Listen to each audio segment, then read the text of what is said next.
Bulletin کا باقاعدہ آغاز کریں۔ آپ کو بتائیں کہ پاکستان تحریک انصاف کے چیئرمین اور سابق وزیر اعظم عمران خان نے کہا ہے کہ پاکستان میں انصاف نہ ملنا ملک کی تباہی کا سبب ہے۔ چیف جسٹس صاحب ہم انصاف کے لیے آپ کی طرف دیکھ رہے ہیں۔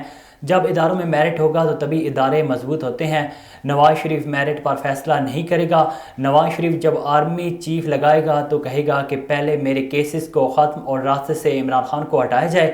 پنجاب اور خیبر پختونخوا کے مختلف علاقوں میں پاکستان تحریک انصاف کے حقیقی آزادی لانگ مارچ کے شرکاء سے ویڈیو لنک کے ذریعے خطاب کرتے ہوئے انہوں نے کہا کہ تحریک انصاف کی حکومت میں بینکوں سے قرض واپس کرنے کا رسک 5% آج 64.5% ہو چکا ہے۔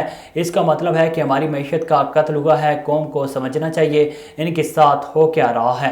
دنیا سمجھ رہی ہے پاکستانی معیشت کمزور ہے، آپ اپنے قرض واپس نہیں کر سکیں گے۔ بیرون ملک سے سرمایہ کاری کرنے والے بھی اب ڈریں گے۔ سارے قرضے 2 خاندانوں نے ہمارے 10 سالوں میں بڑھائے۔